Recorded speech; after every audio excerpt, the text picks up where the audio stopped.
Welcome to the AI Hustle Podcast, the podcast where we break down the latest in AI news, tools, and interview experts helping you hustle and do more using AI. If you've been following the podcast for a while, you'll know that over the last 6 months, I've been working on a stealth AI startup. Of the hundreds of projects I've covered, this is the one that I believe has the greatest potential. So today I'm excited to announce AIBox. AIBox is a no-code AI app building platform paired with the App Store for AI that lets you monetize your AI tools. The platform lets you build apps by linking together AI models like ChatGPT, Midjourney, and 11 Labs. Eventually will integrate with software like Gmail, Trello, and Salesforce, so you can use AI to automate every function in your organization. To get notified when we launch and be one of the first to build on the platform, you can join the waitlist at aibox.ai. The link is in the show notes. We are currently raising a seed round of funding. If you're an investor that is focused on disruptive tech, I'd love to tell you more about the platform. You can reach out to me at jaden@aibox.ai. I'll leave that email in the show notes. Today, I wanted to start off with some breaking news, which is that Google has announced they're now investing $300 million into the artificial intelligence startup Anthropic. So Anthropic, it says it's a better AI model, better than OpenAI. It says it's more accurate, and it is better for people trying to remove biases, be safer. They're pretty much trying to position themselves as a safer alternative to OpenAI, which has had some issues with biases, yada yada. I mean, honestly, OpenAI has done a pretty good job of combating this and pushing back and fixing this. A lot of people even said that they go too far. So it's going to be interesting to see where the chips fall on this. That being said, Google has put $300 million in, and you're seeing a lot of these cash for computing deals, and they're really showing how large tech companies like Google, they're investing in companies and really hoping that they'll be able to use their clout, their resources, their infrastructure to push them forward. So the terms for the deal is going to be Google taking about 10%, and that requires Anthropic to use the money they give them to buy computing resources from Google. So this is the same thing that happened with OpenAI when they had their first $1 billion invested from Microsoft. They were essentially forced or given the opportunity to use the funds and the money for computational power on the Microsoft Azure platform. And I have a feeling we're going to see a lot more of these in the coming future.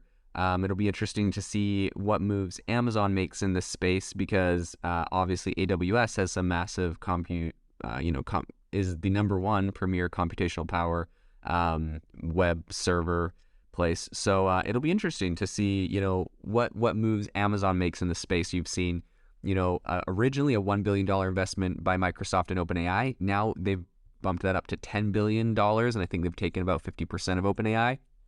And now that we're seeing Google come in with $300 million on Anthropic, it's going to be interesting. This is going to be a really interesting space. And, I would be curious to hear what other people's opinions are, but it's kind of, to me, it almost isn't an amazing signal because we've heard from the CEO of Google just yesterday. He said that expect his response to ChatGPT to be coming out in the coming weeks. And so for me to see that they're hedging their bets on another big AI model, Anthropic, by giving them $300 million, it kind of makes me a little bit nervous, or it makes me think Google's nervous that perhaps their new AI model they're coming out with in a couple of weeks is not going to be that strong of a competitor. Like, why would you be funding your biggest competitors, right? Like Anthropic is arguably the second biggest competitor after OpenAI's ChatGPT to this whole language learning model.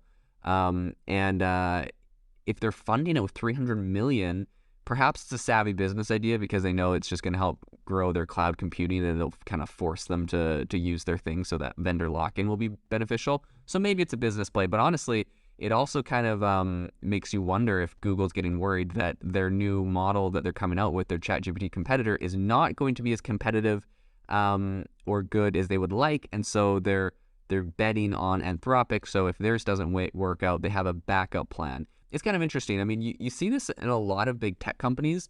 They get pretty confident in their products, and they fail. Like you look at Google with Google Plus, right? Facebook comes out, Facebook is soaring. Google's like, we're going to make the Google Plus thing. That was a complete fail. They shut it down.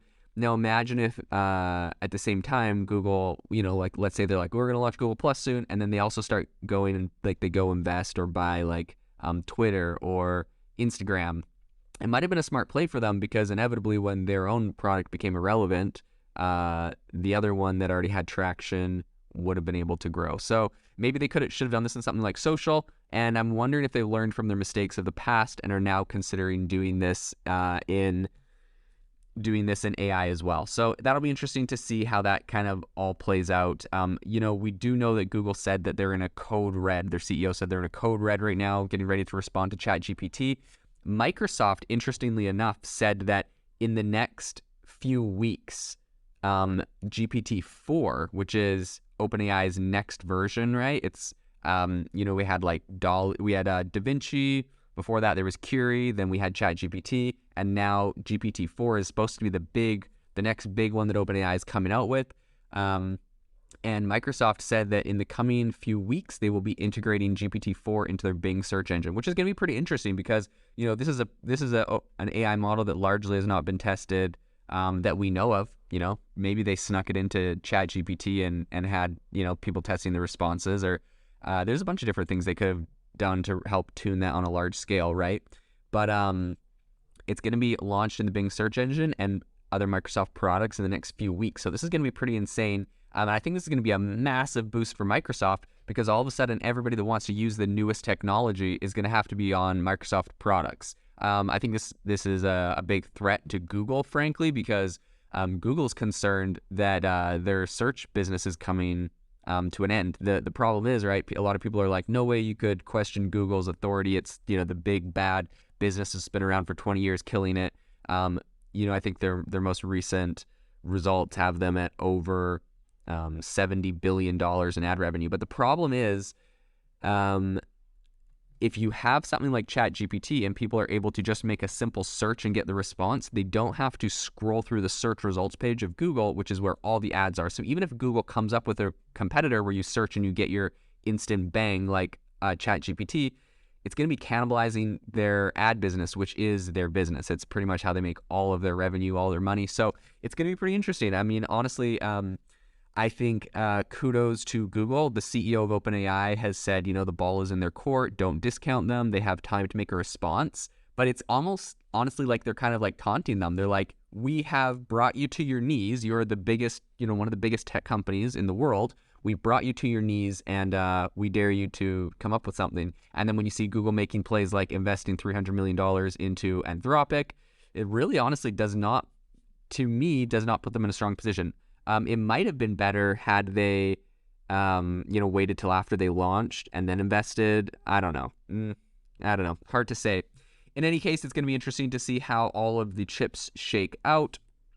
We do know that OpenAI, this is a very big space. OpenAI has just hit 100 million users in under 2 months. This is an absolutely insane number. It took, apps like TikTok years to be able to reach those numbers, and in 2 months for a product to reach that really shows that, number one, this is a product people love, they come back to, they recommend it to all their friends. When I first found ChatGPT, I literally sent a message to all of my family, all of my friends, sent them a link, said, get on this right now because this is going to literally revolutionize the way you do X, Y, and Z. Like whatever their business was, whatever their job was, like this thing completely revolutionizes it, completely automates it. So it's massive. And in addition, ARK Investing also said just a few days ago that ChatGPT had reached 10 million daily active users.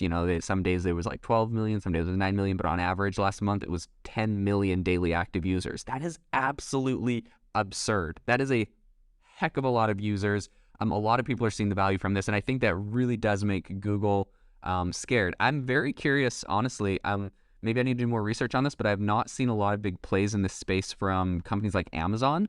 And I feel like AI could have some pretty big implications for their whole platform and everything they do. I mean, if nothing else, if they can lock in one of these big AI models onto AWS to make sure that they're keeping all the computational power, because having something like such a big breakaway company like OpenAI with 100 million users on Microsoft Azure is really boosting Microsoft Azure's entire platform. So I'd be curious to see what what the next move is, if Amazon's going to come into this, who's going to be in this space next. But it is it's pretty impressive. It's pretty crazy, and obviously has the big guys quite nervous for how everything is coming together. If you are looking for an innovative and creative community of people using ChatGPT, you need to join our ChatGPT creators community. I'll drop a link in the description to this podcast. We'd love to see you there, where we share tips and tricks of what is working in ChatGPT. It's a lot easier than a podcast, as you can see screenshots, you can share and comment on things that are currently working. So if this sounds interesting to you, check out the link in the comment. We'd love to have you in the community. Thanks for tuning in to the AI Hustle podcast. If you could do us a massive favor, we would really, really appreciate it if you could leave us a review wherever you get your podcasts. This helps people find the podcast. It helps people know this is a good place to go. And we would really, really appreciate it, as it helps us continue to bring on incredible guests and share incredible content for you to listen to.